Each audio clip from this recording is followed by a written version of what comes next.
Good morning.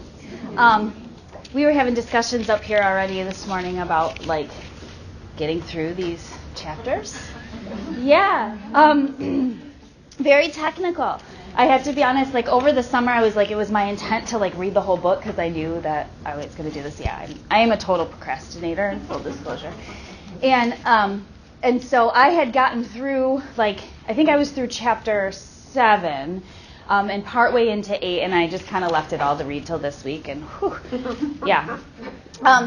It's technical, and so just I want to preface it, if you did not get through all of the chapters, no worries, and for those of you who read it, you'll understand, but who haven't, there are much of these chapters that are really around diagnosing a reading difficulty.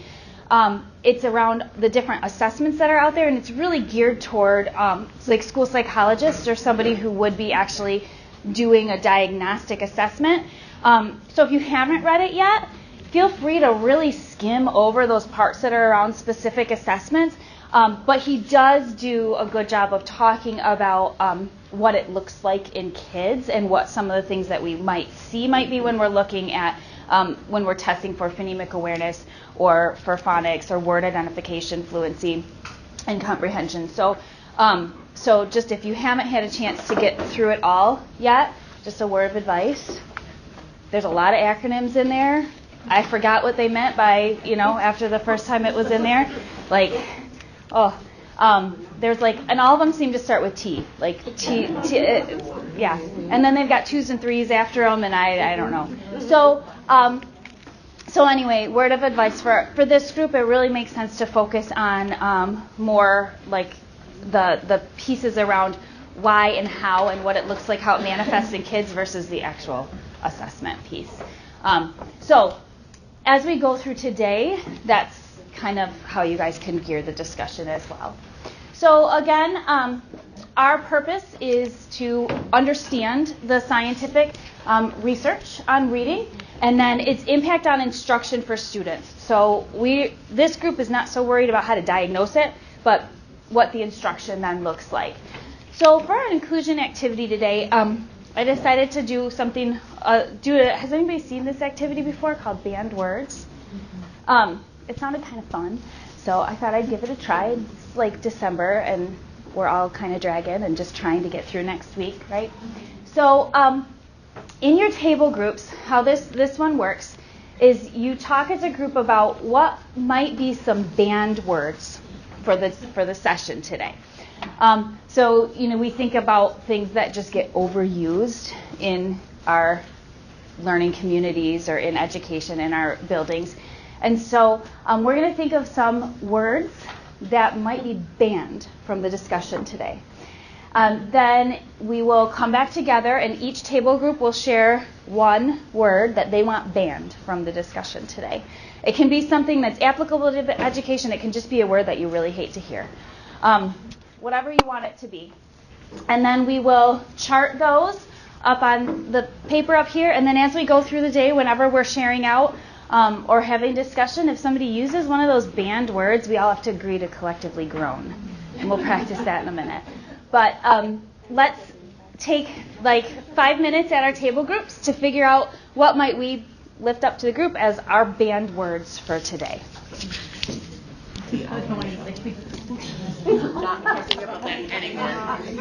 All right. Okay. Do I have a brave group to volunteer to go first? No. Share their banned word. Can't. Can't? Oh. Does that include cannot or just? Okay. All right. M-step. M-step.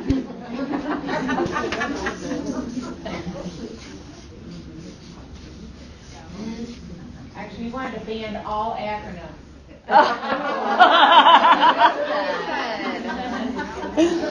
All right.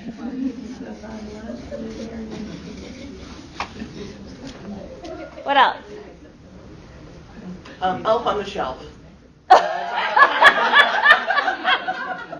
I so appreciate that. Oh.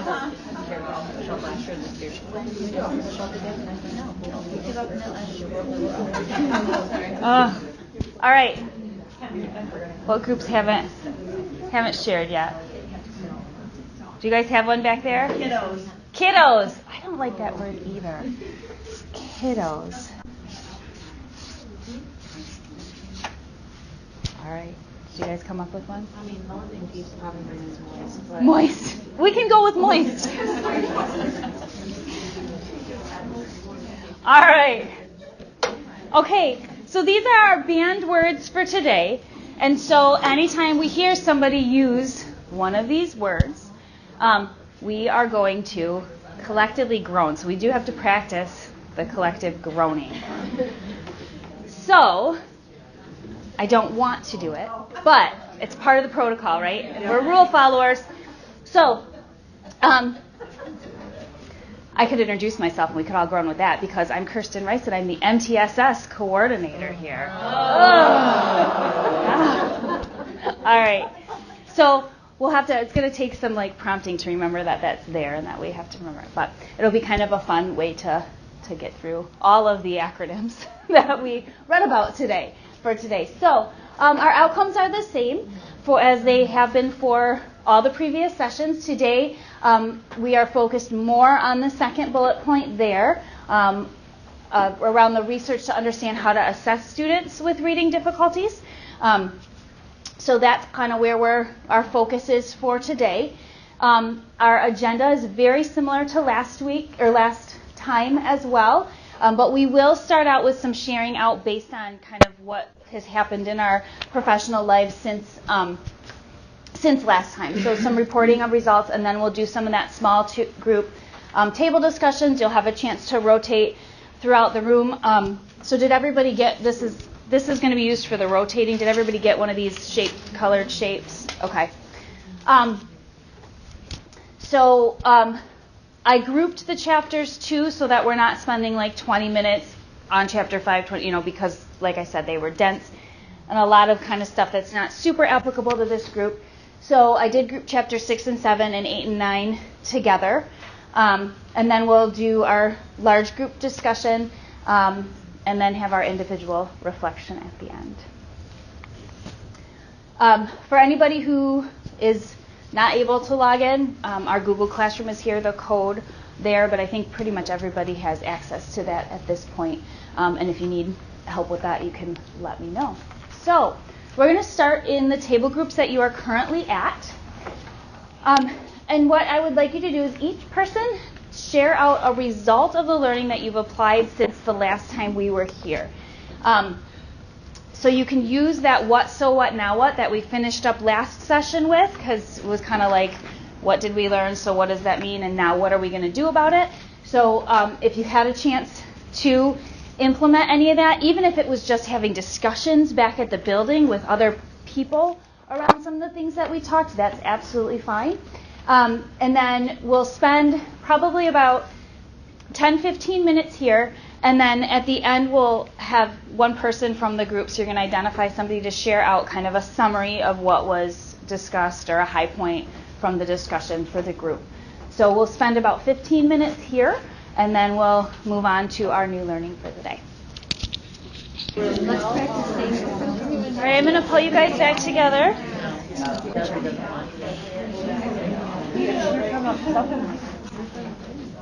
I didn't hear any groaning, so that's good. I did hear people say, I can't say the acronym, but we're doing all right with that. All right, so reporting on results from last time. What did you guys share at your tables?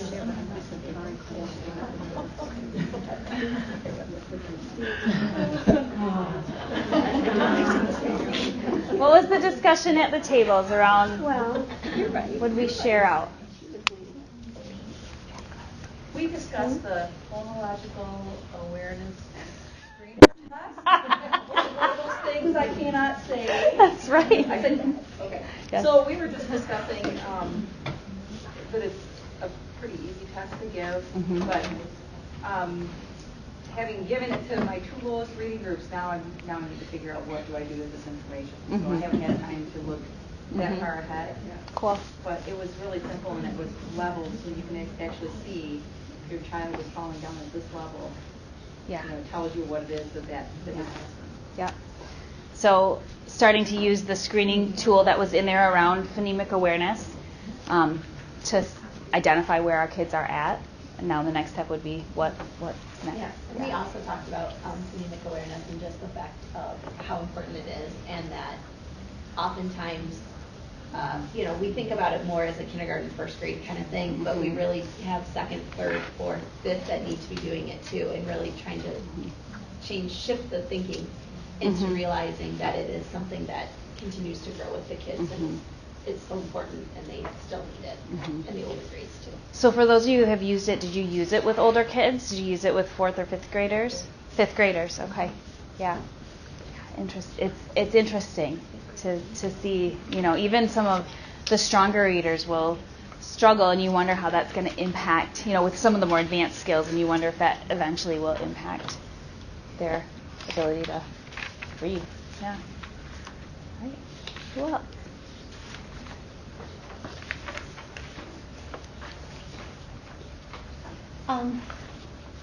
Okay, I get too detailed sometimes, so I'm trying to summarize. Okay. That's hard for me. So I've been wondering if my very lowest readers need more decodable text in the beginning and more practice blending words. And before they get to a whole lot of other strategies of just the meaning and the structure. I've been really I've been wondering if they just need a lot of visual at the beginning. And so I've been trying that, and some of them seem like many of them seem like they are really getting CVC words now like they never have before, and so I put them in an LLI book, and I can start teaching those strategies, and they seem to know right what they're doing. But LLI, yeah. LLI.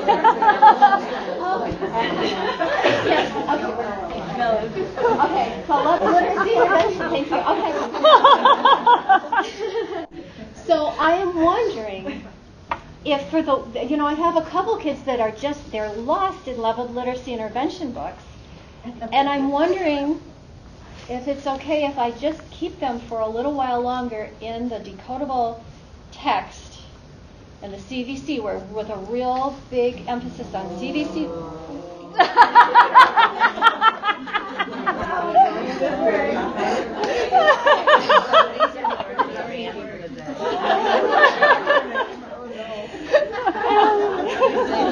This is really good. This is like I know. going to keep you from getting dementia. So I'm wondering if it's okay if I keep them in those consonant, vowel, consonant, decodable text for a while longer, or if it's going to be a problem because we all, have been told it's Michigan, and we know that the reason that we read is to gain meaning from text. And so is it going to be not good for them if I'm not getting them into those leveled literacy intervention texts? So it's not so much an understanding as a question. That if anybody has any insight into that, I would love to hear. Anybody have any? There's a good rapid reference on page 211 and 212. And one of the potential actions, depending on where your kids are, is to go to the remote connected test.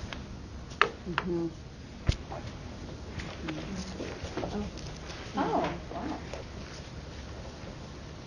But it also depends on what you're looking at. Okay. So if something's weak, there's the hypothesis, and here's the possible thing we do about it. Right. So if you look at that, the nonsense words are average. If timed reading is weak, and then if untimed words are weak, but then phonemic awareness skills are weak as well, then you're going to focus on phonemic awareness and exposure to connected text. If all three of those things are weak. Right, as long as they're decoding well, right, the nonsense words. So if they can read nonsense words, but the timed words and the untimed words, remember, are real words. Okay. Mm-hmm. Right? So then it's more of a exposure to connected test because they have, so what they're suggesting would be that the phonics skills would be strong enough that they can decode. They just need to solidify that orthographic mapping skill. So it's a phonemic awareness with more exposure to, because part of orthographic mapping is a large vocab, right? Okay. Not sight vocabulary, but just vocabulary. Mm-hmm. Mm-hmm. Thank you. Yeah. All right. What other tables haven't?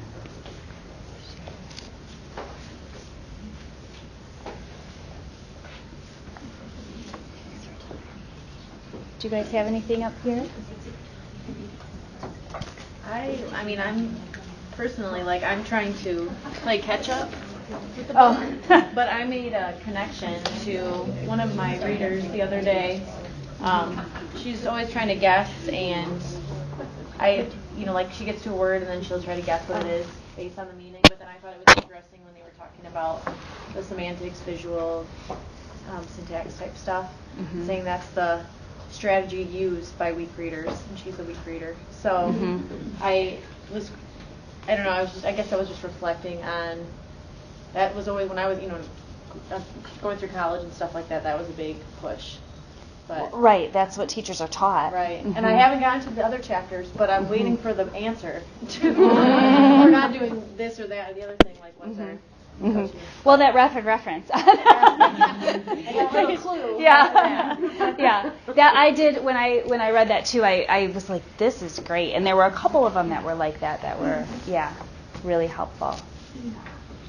I feel like I should read that first, and then the other stuff would make sense.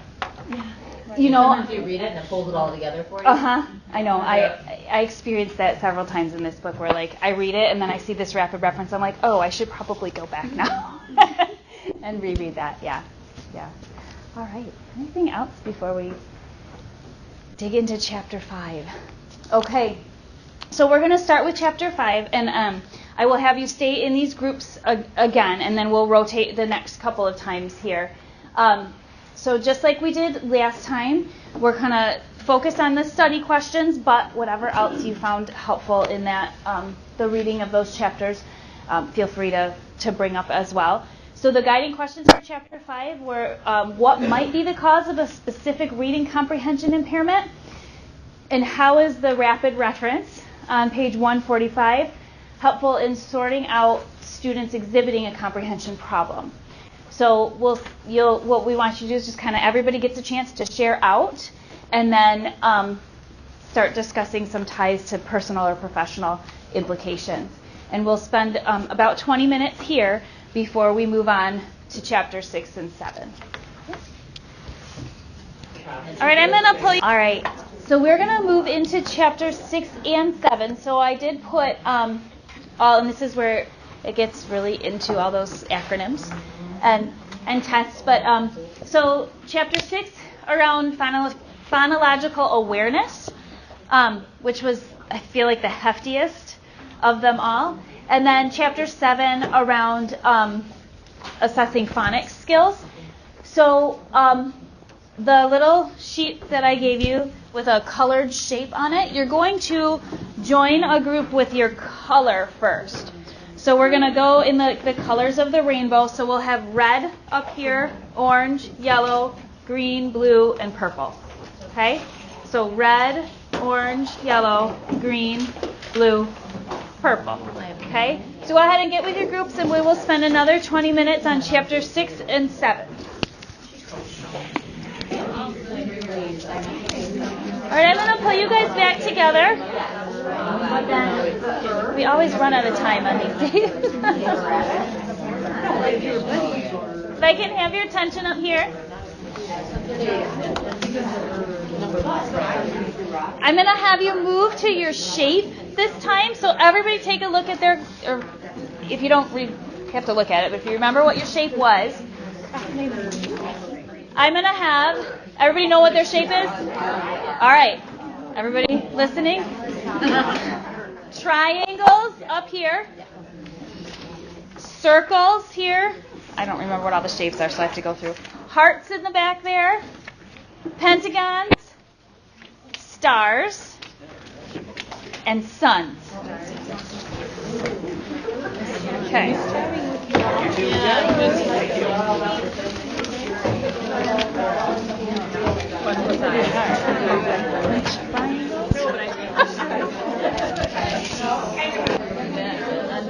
All right, if you guys wouldn't mind finishing up your conversation and moving back to your original table.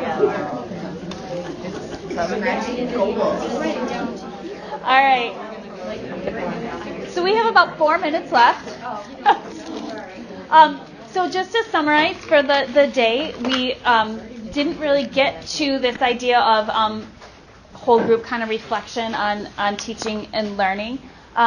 But thinking about what might be some of the implications as you're kind of headed out the door, using that what, so what, now what format, start to think about from the learning and the discussions today, what are you going to take back and implement in your buildings or districts. And then when we come back together, which is not until February, we'll have, I'm sure, some really exciting discussions around the now what, right? How do we prevent and intervene? And it won't be so much around all these acronyms of assessments. So just to wrap up, does anybody want to share kind of a big idea from their thoughts or their table discussions today about what they might bring back to work on?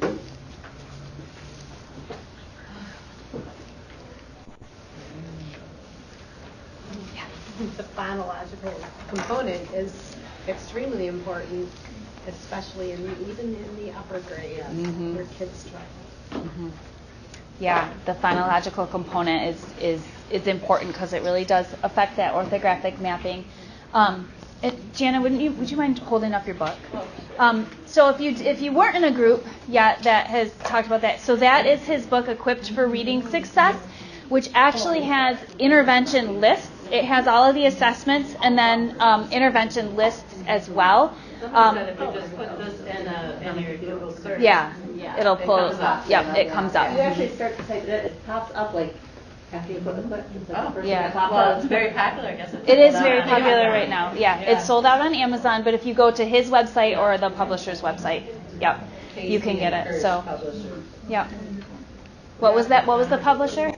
KCCASEY and Kirsch, KIRSCH.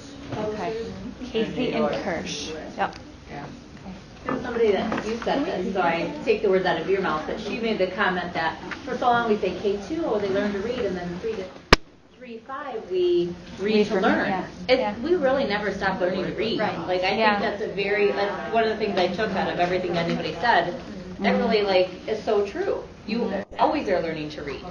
I feel like 4th and 5th grade teachers, sometimes other than the people I talk to here, they seem to understand that, but sometimes 4th and 5th grade teachers don't understand. They still have to teach reading. Well, I mean, and it's just as simple, even in picking up this book and reading this book, there are some unknown words, right, when you go through it. And how is it that you figure out that word? Yeah. So you Google it, and then hit the pronunciation button. All right. Anybody else before we wrap up? All right.